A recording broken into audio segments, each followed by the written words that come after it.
Kutoka hapa zilipo ofisi wilaya ya Mbinga kwenda kwenye hifadhi yetu ya pori la akiba la Liparamba ni kilomita kama 43.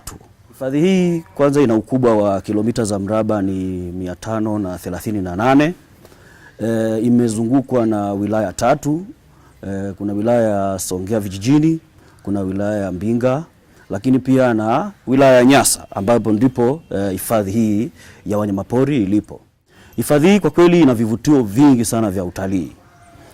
Kama ulivyosema kwamba ni msitu mkubwa ulioshona, una rasilimali za wanyamapori mbalimbali, lakini pia tuna mito mingi, mito zaidi ya 20 ndani ya hifadhi, ikiwepo mto Ruvuma.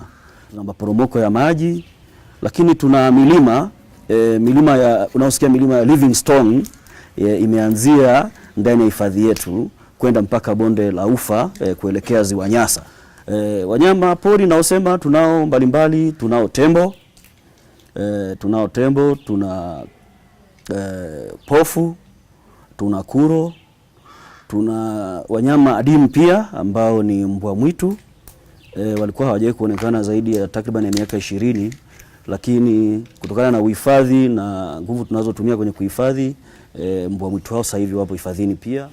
Lakini kwenye mto Ruvuma niliokuambia tuna mito mingine zaidi ya 20, tunao boko, tuna mamba na wanyama wengine kadha wa kadha.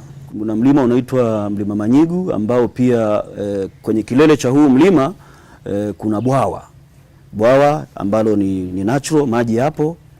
Lakini pia hifadhi hii kuna maeneo ya kitamaduni naweza nikasema ya wazee.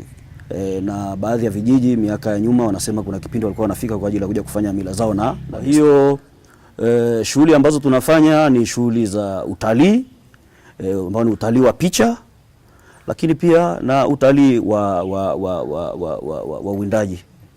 Na kwa bahati nzuri hifadhi yetu hii tayari ina mwekezaji, ni kampuni ya Uhusiano International ICT Limited.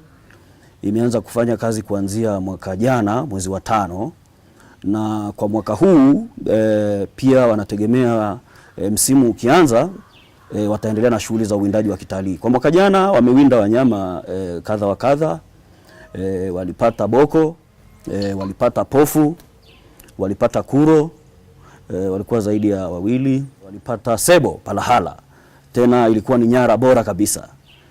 Kwa hiyo hifadhi yetu kama nilivyosema iko chini ya TAWA. Mwaka jana mwekezaji huyu kwa sababu amefanya shughuli za uwindaji wa kitalii tayari ameshaweza kulipa dola 5,000 ambazo kisheria anatakiwa alipe na zikasaidie miradi kwenye ile jamii zinazozunguka maeneo yetu ya hifadhi.